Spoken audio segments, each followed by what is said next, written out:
And welcome to the Bobcats Coaches Show on Super Talk 1270 and Facebook Live. The Bismarck Bobcats are back at home for their hopefully only weekend at home of the month of November. Bismarck versus St. Cloud, rivalry renewed once again. Third and fourth consecutive meetings between these two teams. Layne Sedevie on to talk about everything. Bobcats head coach, Hunter Laslo, Bobcats assistant coach, along with a couple of good players, Evan Hunter and Patrick Johnson, who had really good weekends, two forwards, coming up on the show. To answer anyone's questions, every time there's some snow in the forecast midweek, we always get the questions, are we going to play, are we not going to play? Until we say we're not going to play, we're going to play. Friday and Saturday, 7:15. If St. Cloud can get here, we're going to play. And for what it's worth, there's not been a cancellation due to weather for a team not being able to travel in some time. So it is rare, but it happens. And if you have tickets and you can't make it or we can't have a game, we'll take care of you for sure. Just call the Bobcat office, any questions, or go to BismarckBobcats.com to get your tickets. And, Layne, I think we should play because we're sick and tired of playing St. Cloud. Just get these games over with, right? Yeah, I mean, I'm out for that. I mean, I will say I'm getting my snowblower ready, that's for sure. Hopefully everybody's got that ready. You going to snowball the whole block again like last year? If I got to get out, I mean, they're saying close to anywhere from 12 to 18 inches. I'll snowball the whole street and just give her. I can't sit at home very long, so yeah. I mean, that's Mother Nature. I mean, it's winter around here. You can't control it. I know that it does what it wants to do. I think it's the same at a less extent, obviously, of Mother Nature on the coast and stuff like that. So, but yeah, it is what it is, and I'm with you. I want to get it over with. Don't really care to see these guys for quite some time, and hopefully we can have a good weekend. Yeah, it's going to snow upwards of a foot on November 10th, and that's normal. If anyone is listening not from Bismarck, North Dakota, that's normal. And again, if you don't hear anything, we'll post any updates we have on BismarckBobcats.com, our Facebook, our Twitter, our email newsletter as soon as we can hear them. If you hear nothing, we're still on for Friday and Saturday at 7:15. Snow impending, of course, and we'll have more of a story or more of a picture on Thursday night, but practice is still on, so as far as we're concerned, we're all full speed ahead. Last week, tough one at the start. Offense looked much better. 3 goals in both games. 5-3 loss on Friday, but showed some promise, and the promise came to fruition in a 3-1 win on Saturday. Back on the winning track with the same team coming into your building for 2 games. Your thoughts on the weekend? Well, I thought Friday was just it was tough. I mean, I don't think many plays were made on either side. A lot of turnovers, and it was just. I'm glad we played better on Saturday. That's what I can say about Friday. It was one of those things. We were in the game. I mean, we had chances, and but I just felt like it was better on Saturday. Felt like we executed. Our power play was a lot better. They kind of ran around a little bit. Took some penalties. We made them pay for it, which is nice. And then, we got some good goaltending and some timely saves. And I thought, towards the end of the game, I mean, they had their goaltender out for, I think, 2:34 there at the end. And we did a really good job. I mean, didn't really allow them any zone pressure or chances. We got pucks out when we needed to. And, to me, it's one of those things where, we haven't been in a situation like that for a little bit. And, nice to execute and get out of there with a split. Yeah, how do you defend 6-on-5? Do you practice it? Do you just take it as you go? I mean, it's very similar to your PK.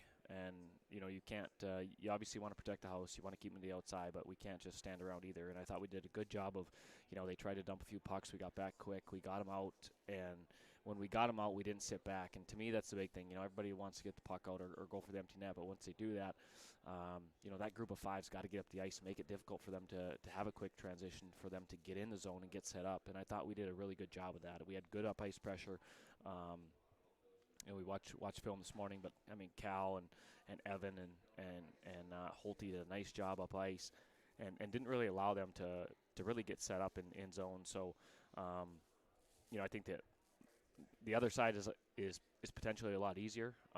You can run a power play unit, set a guy in front, basically on any loose puck. But when you're at the the disadvantage, I think it's just making sure that you don't want to allow grade A's. You want to make sure you get sticks, box out, really all the same stuff you do on a PK. So you're never one to have somebody miss the net, the open net, take the icing, but they're just trying to get the puck out. They go back to the bench and you say, "Hey, should have shot that one on goal."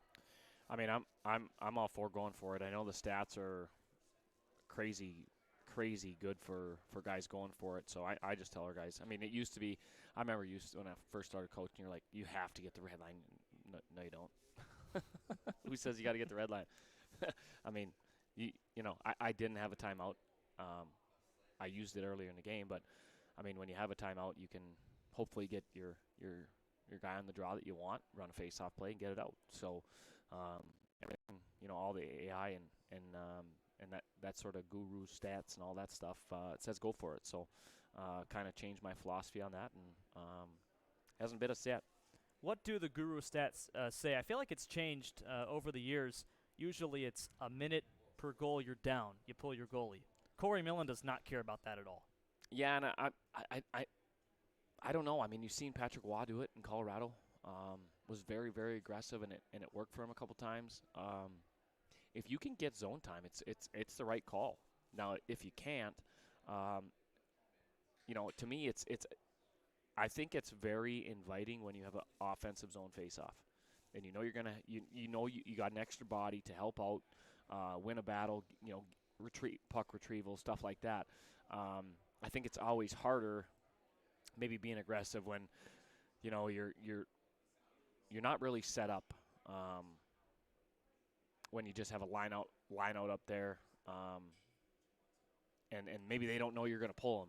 So I always tell the bench, like, be ready for it. But to me it's a lot different. If you can get that offensive zone draw, you can call your timeout. If you don't want to call your timeout, everybody on the ice knows the situation. They know what they're supposed to do.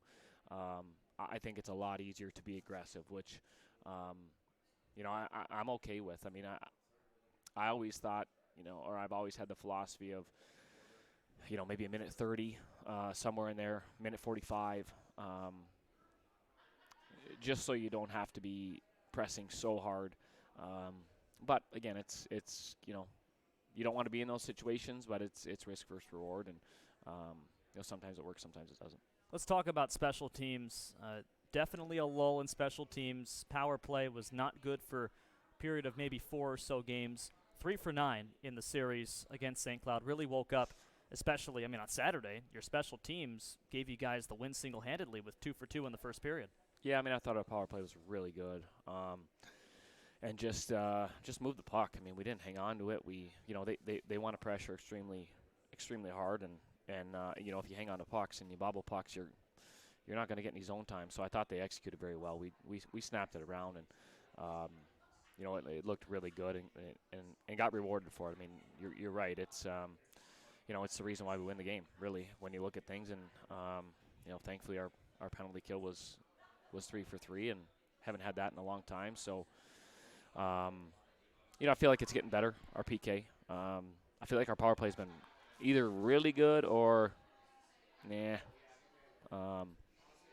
very average to below average. But we're almost at 23%, which is really good. And it's if you can stay around above 20 to 25%, you're going to be, a lot of times you're going to be league leaders in that category. So I think we're at 22-4 right now, something like that. So it's a pretty good stat. It's nice that our penalty kill's getting close to 70%. We got to get that probably to like that to 84, 85. I think if we can get that special teams around 110. I think that's probably the goal right now. 120 would be great, but that's obviously hard to do. The two forwards who you're going to hear from on the show, Evan Hunter and Patrick Johnson, both had power play goals in the first period on Saturday, back-to-back chances. You mentioned about a month ago that the initial success of Verti Janttinen on the power play, where he had a power play goal in 4 straight games, a Bobcat record, we think, forced teams to not only keep him honest and guard him tightly, but also kind of overshadowed the work that guys like Hunter and Patty do on the boards, Patty in front, Hunter on the opposite wing. Now it seems like those two guys are getting their fair share of goals here. Well, I mean, I can, it's a different level, but I can really only think of one guy that can stand in one spot in the entire world that can score in one spot. It's Alex Ovechkin. That's right. So, to me, that's what makes it, we can't have a conversation about that guy because, every other power play unit, what makes them good is having guys in the right spots and moving the puck around and being effective. And if they want to take away Verte or they want to, move it to the other side or whatever, then those guys, they have the opportunity to obviously score. And I think that's what, really what you want to see in your power play group is if you look at, I'll just take Washington, but they work it off. If we're looking, obviously his offhand, right? So everything's off of Backstrom down low, and those lefties over there, and then Ovi stands in his one-timer spot. But I like it when, to me, our power play can work off the right side, with Pitts and Evan, or it can work off of the left side with Patty and Verte, and obviously Mikey in the middle. So to me, it gives us a different look from both sides, and to me, then it's all about execution. And I thought we did a great job of moving the puck around. I mean, it was snap, snap, snap. We could have scored. We talked about that on post game. Probably 2 other goals. I know Pitts and could have had a couple on the back door. Great looks, but to me, it's just the puck movement. The puck movement allows them to exploit their pressure and get great looks, and thankfully we buried. It just seemed like the power play was less patient. There was less holding onto the puck, more quick movement. It seemed like it worked. Is that something you want to see more? Well, I mean, you got to let the puck do the work. You can't skate the puck on the power play to the next spot or where. I mean, every power play unit that does a good job goes low to high. They don't skate it. They move the puck. They get it to the net. They puck retrieve. And they set back up and they move it around. I think they did a really good job. I'll say this, like, you watch players and you do need patience on the power play. But when you're getting pressured, really in straight lines, and they're not necessarily, trying to come over the top and force you back down the wall, we hit those seams really nicely, and those seams were open. That's why, to me, we got it to Newey, we got it to Evan, or we got it to Verte or Patty or whatever. They failed to clear a puck. They're kind of running all over, and those seams are open, and we didn't hang on to the puck. We hit them and made them pay. Do you have a favorite power play goal or just a system you've ever seen? I mean, it's for me, it all depends on your personnel. And, I think the 1-3-1, the umbrella, they're very similar. I think you get maybe a few more looks off of the umbrella if your guys were released down low, but then it's so close to a 1-3-1. I mean, that's pretty much what everybody runs nowadays. I mean, you see the odd, maybe overload now and again, but to me, that's just it's so effective if you can get the middle guy to pop and relieve pressure. It's so hard to defend. I mean, that's even goals against on us, it's up top, it's down low to the middle, down low, up top, back down low, back door, and it's like, well, what are we supposed to do?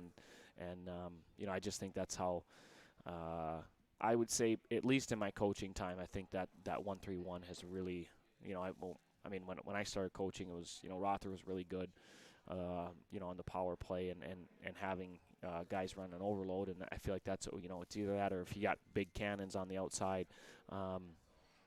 the umbrella was great, or a guy in the middle that can really disperse it. We've had some great power plays over the years because you can still find those seams that you can with the 1-3-1, and I think that to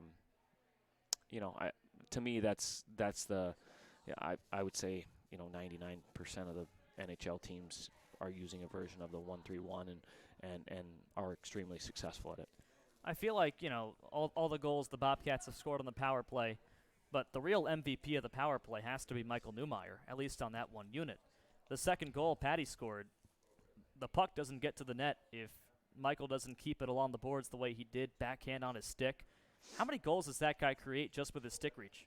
Well, just his stick skills are phenomenal. I mean, it just it's the crazy part that that I mean you watch practice, but that Hunter and I, when you're there every day and he's just messing around, we're messing around with him, and he's batting pucks. I mean, it's just I don't know his stick skills are extremely elite, and that's the key. I mean, there's no secret. I want that power play run through four, and Mikey. Um, he's the guy that if he needs to get it to the net, we obviously have Patty, we have Pitts in front, we have Evan and Verte crashing the net on the flanks, and if we're going to work it to the outside, then then Nui can obviously walk and draw and pull and then get it back to the weak side, bump it down low. I mean, it's to me, the hardest place to defend is that guy in the middle. I mean, how do you pressure him? I mean, yeah, you can go at him, but he's just going to disperse it, and then you're too high, and then we're going to hit that seam. And the hardest place to pressure is the middle of the ice. There's really no secret. It was a great win. Felt good for the team. Good to get back in the win column on Saturday when the Bobcats beat St. Cloud 3-1. If you're looking at just box scores and you're seeing a few losses in a row, you might think, well, this Bobcat team is struggling. Well, really, it wasn't the case. And in all but 3 of the first 16 games, I'd say, and I think we know which 3 I'm talking about, this team was competitive, winning or competitive in 13 of 16 games. And we could not say that about last year's team at this point. What does it do for a team now that had come so close yet unable to get that push to the win column to finally get it in a resounding fashion?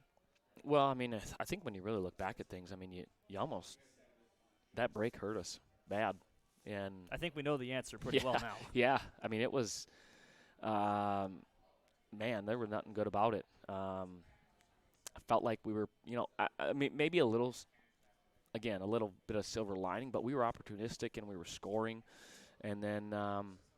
I think it's easy to get out of that rhythm when you're not playing, and I think that's why you see, teams that maybe they win in 4, they sit around for a while, and then they get punched in the mouth before they get back on track, and to me that's kind of where we're at. We I feel like we kind of lost our identity. We were turning pucks over, making a lot of soft plays, and I just don't think it happens overnight. I mean, it's guys got to get their confidence back, as silly as that may sound, but it's a big deal, and I think you can really ride momentum. And let's face it, everybody knew we were hot. I mean, we were 5-1, and struggled at the showcase, but got momentum, and that's one of those things where you. To me, if we would have played the next weekend, any team that was coming in knew that we were rolling, and there is something to be said about that. So, it's our job and the guys in the room to get that back, and hopefully, I told them after Saturday night. I mean, the feeling in the locker room right now is it needs to be contagious. It needs to be, I don't think there's any more. Emotions that go from a win to a loss or a loss to a win. I mean, it's I just think that's the biggest thing when things are going so good, just to stay, even keel and not get ahead of yourselves and just keep doing what you're doing. And obviously, you can't get too excited when things aren't going your way, but you need to change something, and that I think just making sure that we address that. But to me, it's just, you can say, oh, we're so good, we're so good. To me, it doesn't matter. I mean, we're in November, and we need to start stringing good efforts, back-to-back efforts, and start getting back to, playing the game the right way, and that the results will come. And I think that's just the big thing. I think you see good teams, doesn't matter whether they're on the road or they're at home, they just show up and do their job. And to me, I would say probably that's the wisdom of doing it this long, is just not not getting ahead of yourself and not being you can have swagger. I'm good with that, but not arrogant, not cocky, and just making sure that when you show up on a Friday, you work for 60, you show up on Saturday. And if things went right and maybe you dominated the game, you have to realize that you have to reset that clock, and what happened the night before doesn't matter. You got to do the job Saturday night. Talking with Layne Sedevie, Bobcats head coach, on the Bobcats Coaches Show. Bismarck and St. Cloud at the VFW Sports Center Friday and Saturday. As long as you hear the game is not postponed, we're still on. Make sure you follow us on BismarckBobcats.com, Facebook and Twitter, email newsletter to make sure you're up to date with the impending snow.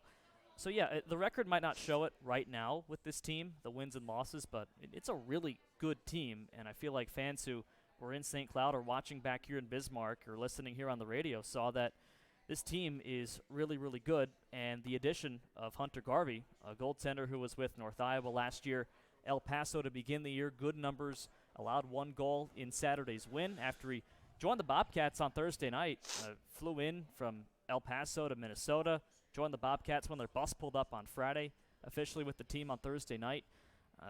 Really, really makes the Bobcats a lot better, and he deserved the game puck certainly on Saturday. Yeah, I mean, I thought he was really good. And again, I seen it enough last year playing against him. He's extremely flexible, can make big saves. To me, he just made timely saves when we needed him on Saturday night, and that was to me, the difference. I mean, and that's to me, that's I think Lennartz has played well. I just feel like there's times when we need him to make that save for us and give us some, kind of steady the ship. And I think Lennartz is definitely capable. I just think it really solidifies our 1-2 punch now. I think both goalies give us a chance to win the game when their number is called. But to me, that's what Hunter did very well on Saturday night. We're going to have breakdowns. We're a young. I mean, look at our, you look at our team and we have returners, but our age birth years we're young, and you've gotten younger as the years gone on too. Yeah, and we're going to make mistakes, and we need to learn from those mistakes. And when you can learn from those mistakes and they don't end up in the back of your net, that's a pretty good luxury to have. The only goal Hunter Garvey allowed was off a face-off, one-time slap shot from 30 feet away, bar down, top left corner. He had a sequence that was the top play of the week in the league. Early in the second, 4 shots on goal, including one with reaching back with the fat part of the goal stick to paddle it off the goal line. That is something that we've not seen from any goaltender all year until that point. Yeah, I mean, he's just a competitor. I mean, to me, that's, we showed that clip today, obviously, to our guys, and I think it's to me, it's the ability and the will to not quit on a puck, and I think it can be used in so many different ways. Whether it's a puck battle along the wall, which to me is an area of concern for us, and when we're under pressure to make a hard play, but he just doesn't quit on pucks, and that's proof right there. I mean, he's 6 foot, somewhere around there, and we were all over the place, and I will say, like, he is extremely athletic, but again, in that sequence, he just doesn't quit on the puck and bails us out. So, I think that's what a lot of fans are going to see. He's extremely athletic. He's quick side to side, and he does a really nice job. Do you feel like you could have, obviously not 30 straight starts, but a workhorse goaltender, whether it's Lennartz or Hunter Garvey, that gives you a little bit of the stealing games and winning games you have to win that Oscar Spinars-Nordin gave you last year? Yeah, I mean, I think that's the reason why we went after Hunter. And I think CJ's a really good goalie. I mean, he played well his last 2 games. Just feel like we're missing that little bit. And that's the reason why I wanted to do it. You look at our team last year, and we got better. There's no question. I mean, the tale of 2 seasons, but how important it was to have Oscars back there, because we still did make mistakes. But that's where I look at Hunter as an age-out goalie. Lennartz obviously is developing here. Came here this year, and to me, that's where I think Hunter gives us that mentality that Oscar's had, and quite frankly pushes Lennartz. I think it's that's the one thing too. That position is very unique in that way, that you have to earn that net, and quite frankly, I just from playing it when you get that opportunity, you want to keep that thing, because if you don't, you might not be in for quite some time. And that's just the nature of the position. Do you think that Garvey, being a San Diego kid, playing most of his career in the South, I know North Iowa last year, has ever seen a foot and a half of snow on November 10th? Well, he will in about 10 hours. Probably not. But again, we have quite a few guys that probably haven't seen that. So when the snow hits, aside from dusting off your snowblower, what's your checklist? Do you go to Dan's, or what's on your checklist? Yeah, I already went. I mean, the supermarkets are cuckoo right now. I mean, it wasn't last night when I went. No, at noon today it was mayhem. So yeah, I mean, you get your stuff ready. There's obviously no school with Veterans Day the next 2 days too. So I guess there's part of being a dad that you don't have to worry about. But yeah, just making sure that we got everything in the house, and the most important part's that snowblower. I tell you what, if you live in North Dakota without a snowblower, I don't know how you do it. All right, Layne Sedevie, thank you. Thanks, Corey. All right, Layne mentioned Veterans Day. Friday night is ENG Lending Military Appreciation Night with the Bismarck Bobcats. All the players will wear some special military-themed jerseys, and a post-game jersey auction will benefit local veteran causes. Again, ENG Lending Military Appreciation Night on Friday, and a Saturday game as well between the Bobcats and the St. Cloud Norsemen. The games are still on as scheduled. Make sure you're tuned in to BismarckBobcats.com and all our social media pages, our email newsletter as well, to keep up to date on the progress and the status of the game. Right now it's still on, as snow certainly looms here in Bismarck. All right, Bobcat Coaches Show resumes with players in a moment on Super Talk 1270.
Welcome back to the Bobcats Coaches Show on Super Talk 1270. It's our veteran, Patrick Johnson, Coaches Show veteran, Bobcat veteran, joining us here. How are you? Good, how are you? Not too bad. I want to congratulate you on a little milestone you hit on Friday night in St. Cloud. 100 career games in juniors, all with the Bismarck Bobcats. What was that moment like? Thank you. I mean, You're welcome. Definitely special. Bismarck's been my home for 3 years, so it's definitely pretty special to get all 100 of those with them. And I kind of had a little guidance and a little battle with my first roommate, my first year, George Granis. I know he had 3 years here as well, and he's got a lot of games for the Bobcats. So maybe if I can pass him over the next year or so, it would be a little bit of bragging rights. You and Chase Beacom are both going to pass George if you make it long enough, you know. Yeah, I know. Yeah, I think Beeks is probably a little closer than me, but I think we'll both hopefully get past them. Yeah, you're at 101. Beeks is at, I think, 124. Yeah, But yeah. in 4 years, you'll both get past George and blow him out of the water, though. Easily. Well, when I had Chase on earlier in the year on the coaches show, he said, "I'd love to kick George out of there." That's what he said, direct quote. Yep, I can second that for sure. I'll second that. So in your 100th game, I mean, just like John Siski had last year in Austin, scored a beautiful goal on his 100th game as a junior player. In your 100th game, you had a nice apple to Julian Beaumont there in the middle for the first goal of the game. Was it cool to have a point on that milestone game? Yeah, I think it's definitely always special when you can produce for your team and hopefully give your teammates a better chance to win the game. But I mean, especially on my 100th game, it is pretty cool. Any qualms on taking that 100th game lap beforehand? Just don't fall. Kind of brought me back to my rookie lap and just telling myself don't fall, don't miss the net. So I mean, not too much. Just trying to treat it like another game. Well, you scored in your first career game, though, all Yeah. the way back in Austin like 3 years ago. Well, it was actually at home against Austin. Against Austin, okay. Yes, but yeah, that was a pretty cool moment. Well, it's your third year here, as you said. We've got snow on November 10th. Not the first time we've had a lot of snow and you've had to deal with it. What's your advice to someone like, Julian from Texas or Hunter Garvey from San Diego about how you go after a foot of snow? The boys won't be late, or the boys won't be mad if you're late. Obviously, we want to get all the guys to the rink as safe as possible, and if you have to drive 20 miles an hour to get here, you have to drive 20 miles an hour to get here. But I think as it's starting to get cold now, I've kind of been talking to some of the guys, and in my personal opinion, I'd rather have a foot of snow on the ground if it's going to be 10 degrees out. So I'm not too bummed about it, but obviously blizzard-like conditions are they're always fun, I guess you could say. I know I enjoy building snowmen out in the backyard, so I think I'll definitely be pretty pumped for it. Who would you like to build a snowman with the most on this team? I'd like to get my roommate out of the house, Luke Roloffs. I'd like to have him get out and get a little active with me. That'd be nice. Yeah, get off the Xbox for once in a while? Yeah, seriously, you're telling me. But you know what? He does what he does, so can't really blame him too much. How about this weekend? I mean, St. Cloud coming back into town. Obviously, 2 games, 2 chippy games. Not dirty, but chippy last week. We know what happened last month with the whole line brawl. Is that on your guys' minds at all when you play St. Cloud? I mean, I think it's definitely in the back of your head, but I don't think it's your forefront of focus. I think, obviously, with the situation we're in right now, early in the year, we need points, and that's kind of the bottom line. So I think we're pushing for 4 points every single weekend, and all the extracurricular activity. If it happens, it happens. If it doesn't, it doesn't. And at the end of the day, our goal is to get 2 points. So, I mean, I think that's what we're mainly focused about. What does Saturday's win after a losing streak, 3-1 win in St. Cloud on Saturday, do for your guys' moods and your outlook on the rest of the year? I think it definitely boosts it for sure. I mean, obviously no one wants to go on a 5-game losing streak. It's never fun. Obviously you got to get a lot of work done during the week, and I think it was good that we prepared that upcoming week and came out last weekend and, in my opinion, had a pretty solid weekend. And I think bringing that win Saturday night and having a good bus ride home definitely helps going into this week and into this weekend. So you were on last year's team that had a few winning streaks at the beginning as well, or losing streaks at the beginning as well, that were not competitive. The team was not competitive in most of those games. In this losing streak, I feel like 4 of the 5 could have been flipped into wins but weren't. Which one's more frustrating to be a part of? I mean, just as a whole, it's pretty frustrating. I mean, obviously, I think you can have a better mindset about it when you know your guys are working and things just maybe don't go your way. But at the same time, a losing streak's a losing streak, and if you're not winning games, it's always a little bit frustrating. So, but I mean, I think it's good that we've been working recently, and I think it's been translating into practice, into the games now. I think we're starting to figure it out a little bit and starting to see the big picture here. So, I think it's definitely good to get back on the right foot here coming into this week. Well, you got mic'd up a couple weeks ago. I feel like we should reference that. Yep. You mentioned how you had been on NHL for like 30 hours in the first 3 days. Are you still on that grind? I'll hop on there occasionally. It's definitely got past the first week excitement, but I still enjoy the game. I think I like it more than a lot of the shooter games like Call of Duty. I know there's a new one out now. I've barely played it, but I mean, I really do enjoy sports games a lot. I mean, I enjoy sports, so I'll hop on there occasionally if I got nothing else to do. But I definitely logged quite a bit of hours those first couple days. So how's your hut team then? Pretty good, pretty solid. Yeah, I don't really know how to speak on this. I had a pretty good start, and it's kind of been slowing down a bit, but overall, pretty good. All right. So when you go to St. Cloud, their rink is what it is. Pretty drab. It's like 40 below zero no matter what the weather is outside. What's it like playing with, glass as tall as me and ceilings that are like as low as they are in the league? Yeah, it's definitely difficult at times. I mean, when you're trying to flip a puck out and you're hitting the railings up top, and it's probably 15 feet in the air, it gets pretty frustrating. Unlike our building, you can pretty much flip it as high as you want, and you won't have any problems. But you know what? At the end of the day, it's just something you have to work with. So there's really no ifs, ands, or buts about it. But you got to find a way to work around it. And but yeah, I mean that's really it. I mean it's my third year doing it, so. Personally, I've kind of found my way around the rink, but I know for other guys it gets frustrating as well. But again, like I said, it's just something you have to work with. Well, I know you like playing at home here in Bismarck. 2 games coming up. You only get 3 home games in the entire month of November. How do you make them count? Yeah, I mean, I think we just got to take advantage of it, take advantage of our own fans, our own building, sleeping in our own beds. And, I mean, there's really nothing much to say about it other than we got to take advantage of it, and it's definitely a big 6 points for us this month at home. All right, Patty, thank you. Thanks, Corey. All right, Evan Hunter joins us in a moment on the Bobcats Coaches Show.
All right, welcome back to the Bobcats Coaches Show on Super Talk 1270. Bismarck and St. Cloud, meetings on Friday and Saturday this weekend. Home games at the VFW Sports Center. And get your tickets now at bismarckbobcats.com. We'll let you know if snow impacts the game. Evan Hunter joins us, Bobcats forward. How are you? Good, how are you? Not too bad. What's your second time on? First of all, got to congratulate you on your commitment to Bemidji State a few weeks back. Thank you, I appreciate it. So you signed your deal to Bemidji State. 5th straight year a Bobcat has gone to Bemidji. Layne Sedevie's their director of recruiting, it seems. He always gets guys over there. Yeah, I guess so. So what was it like then? I mean, you missed a couple days in practice to go on an official visit. I mean, you're 18 years old. It's your second year in juniors, and this historic hockey school just flies you out there, pays for everything, and shows you the ropes there. Yeah, I mean, it was really cool. I got to experience like what it was like on campus and everything. I got to see their facilities and meet with their coaches. It was a really cool experience, and yeah, I have nothing else to say. I think it was just really cool, and I was lucky to get the chance to go there. So when did you know that you were going to sign that deal? It took a lot of thinking, a lot of talking to family and old coaches, current coaches, and eventually I just felt like it was the right fit, and not looking back now. So. Was there any, hold up on the fact that you're 18 years old, you've got time left in juniors? Did you want to get the deal done and over with now? Well, no, at first I was kind of thinking like that. Like, I thought I had a lot of time left, but at the end of the day, it was a really good offer and really good hockey school, so just couldn't turn it down. It was too good, so. So what's it like then? It's a small town in the middle of nowhere, Minnesota. I mean, you're from a small town too in Wisconsin, so it's not too far away. Yeah. What was it like on campus in the town? It was a cool campus. It's on the lake, so that was cool. Everybody was super friendly, and it's like a tight-knit community. So, yeah, all that was cool. I mean, it kind of reminded me of my cabin up north in Wisconsin, so that was another plus. Nice invite, by the way. Hey, I didn't know you last summer. You can't put that on me. But yeah, so it was a good campus and good everything. So yeah, nothing else to say there. You're up to 8 goals now for the season in 16 games. Went to St. Cloud. Tough game on Friday. Much better game on Saturday. I mean, we start on Saturday, breakfast at the hotel. You're chirping me for whatever reason. Then, like 10 hours later at the game, you get the puck on the wall, wide open, and you rip a power play goal. First of all, to get that open on the power play, are you thinking just don't screw up, just hit the net? I think when you get that open, you just there's not much thinking that happens. You're just kind of going with it, and I mean if you miss, that's when the thinking happens. But yeah, if you think too much, you'll miss that every time. You never seem to miss those, though. Like, that's kind of your wheelhouse, right? From the circle, like at the dot, you're wide open on a cross-seam pass. Yeah, I mean, I can't really miss those when Patty gives me a wide open net. So otherwise, I'm sure I'd be taking some crap from him. So gotta hit those. Layne has talked about how, Verti being such a threat from the right wing, and teams have to mark him, keep him honest, opens things up for you and Patty. Patty on the back door or the net front, you on the left wing. What's it like being on that power play? Yeah, it's awesome. I mean, we got Newey up top. You can count on him to make the right play, and then Verti's a sniper. So for sure, if having him there is going to open up a lot for everybody else. So yeah, it's good to be on the same power play as him. makes my job a lot easier. So you're at about a point per game through 16 games so far, 8 goals for the year. Obviously a great start to your season. How have you felt so far? I felt pretty good, yeah. Like you said, it's been going pretty good so far. So just hoping I can build on it and we can start getting some wins and move our way up the standings a little bit here. Coming from the USHL, there's obviously a difference between the two leagues. USHL's number 1. NAHL, which the Bobcats are in, is number 2, and I'm sure a lot of guys in the USHL think they're too good for this league or whatever, and oftentimes they are. But for a guy like you who comes down from level 1 to level 2, was there any thoughts? Maybe you were unsure about coming here, and so far your start to the year? Well, I mean, at the start for sure it was a little frustrating to get sent down. I don't know if that's the right word, but to come here was frustrating at first in the summer when I found out, but it ended up being a great fit and I love it here. So yeah, I mean, I just came here. Hopefully we can keep it going and start winning, but yeah, it's a great fit, so I can't really complain, and I've been loving it. So yeah, I don't really think of it like coming down from the USHL. It's more just a different team. You brought this up on a bus ride a few weeks ago. So with the Chicago Steel, no one really knows about that team in Geneva, Illinois, I think it is, right? Yep. Chicago. Around there, yeah. Yeah, like no one really knows about the Steel. It's not going to be on local news there or anything like that. Uh-huh. But here in Bismarck, the Bobcats are the number 1 team. I mean, they've been here for 26 years. there's no bigger team during the winter than the Bismarck Bobcats, and you're kind of a local celebrity when you're here.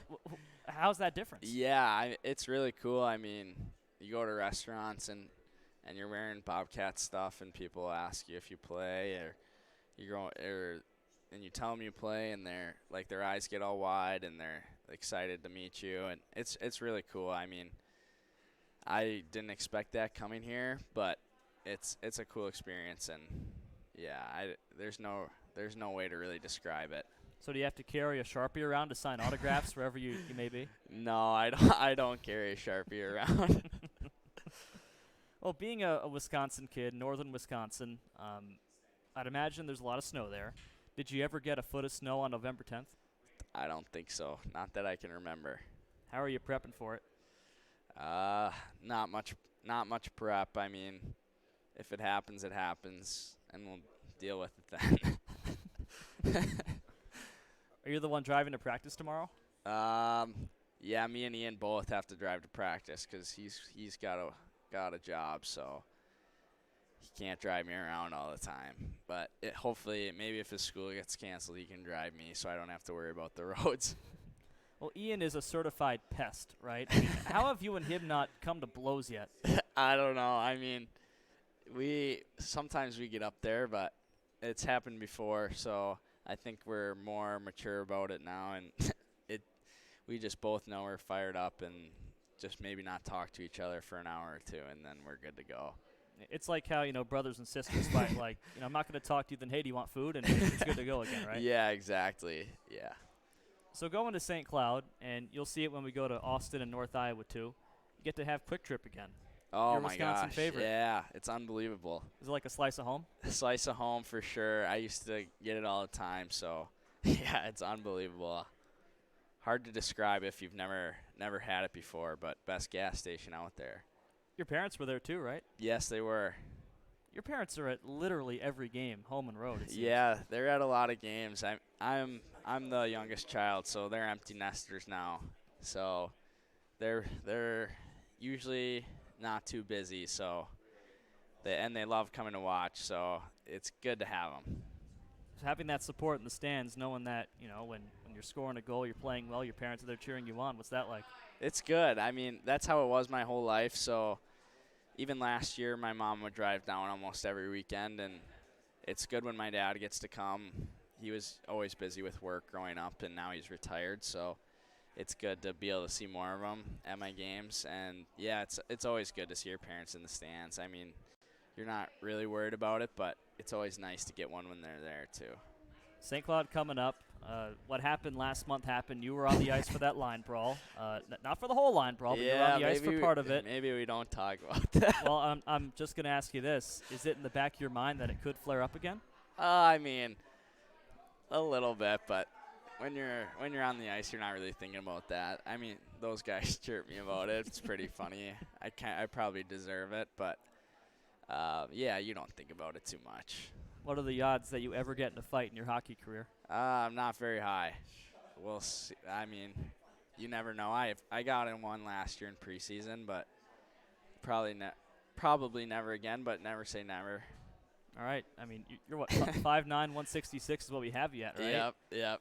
So usually guys who are 5'9", 166 don't fight unless you're Adam Patilla. So. Yeah. He's a unicorn. He's a unicorn. All right, Hunts, thanks so much. Yeah, for sure. Thanks for having me. You bet. Hunter Laslo wraps up the coach's show in a moment on Super Talk 1270.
We are wrapping up the Bobcats Coaches Show on Super Talk 1270 with Hunter Laslo, Bobcats assistant. Bismarck hosting St. Cloud this week, Friday and Saturday.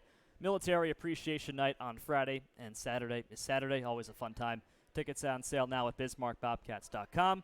Weather permitting, right now it's a game on time, but make sure you're checking out our Bobcats website and social media for updates. Laz, November 10th, snow a-coming in Bismarck. Not your first rodeo here, though. No, not my first rodeo with snow, but after last year's pre-playoff blizzard, not sure there's a whole lot that can be worse than that. So we're obviously excited for this weekend. A really cool cause that we're doing on Friday night and over the course of the weekend, getting to honor military members and service members. So excited for that. You guys have got to be sick and tired of playing St. Cloud by now. I'm not. I love those games. I love the rivalry and the competitiveness and a little bit of dirtiness that goes along with these two teams. It's fun. It's competitive. It's hard. It makes you work for every inch of the ice that you want. It's just a fun series. Yeah, sometimes it gets a little over the edge, but for the most part, it's competitive. It's fun. It's challenging. So, yeah, and when you get into a stretch where you play them back-to-back weekends is when things can get a little chippy and whatnot, a little frustrating depending on what side of it you're on. But definitely excited to be back at home this weekend. It's the only series where it's totally normal to have 20 shots per each team in a game, and that's just the way those games are with St. Cloud. Yeah, I mean, the games are generally physical. They ride along the line of acceptable and not, and there's guys on each side, our team and theirs, where they like to play physical and be chippy and whatnot, and that's part of the game. And the games are always competitive. They're exciting. They're fun to be a part of. Sometimes not so much, depending on what side of the scoreboard you're on. But regardless, just looking for 4 points on a weekend.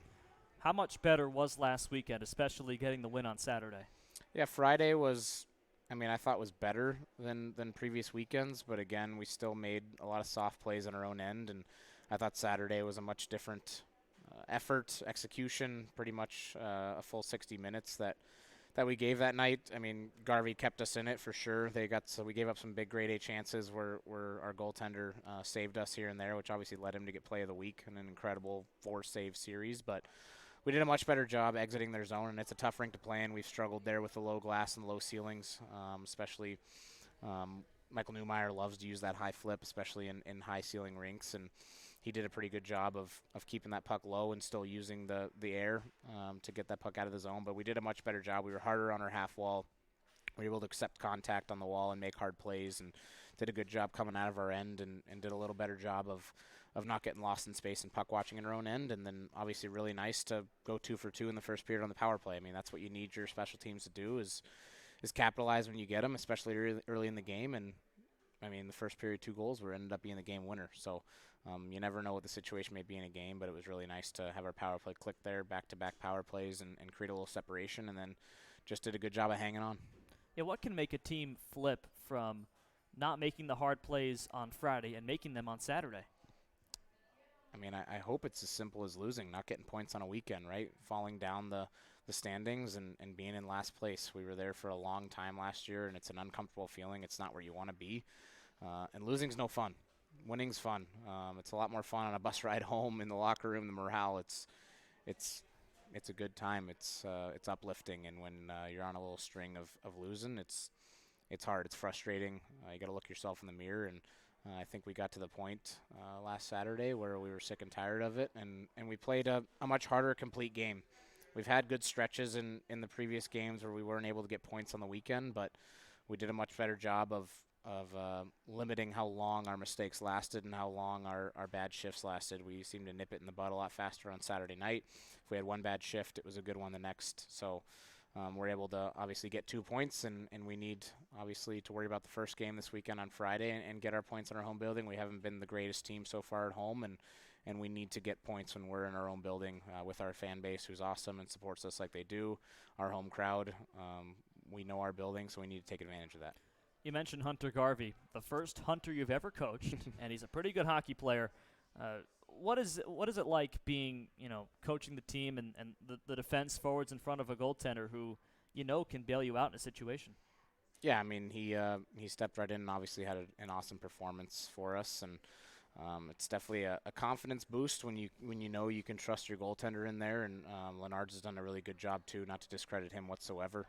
He's been very good for us, and not the reason that we haven't necessarily gotten points in our last 5 of our 6, but.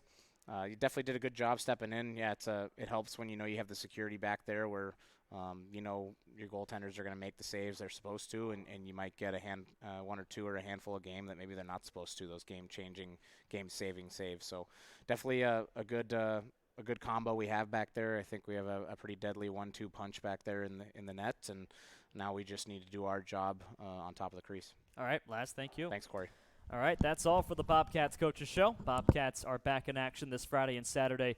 A home weekend at the VFW Sports Center. Tickets on sale right now at BismarckBobcats.com or by calling 222-3300. That's 222-3300.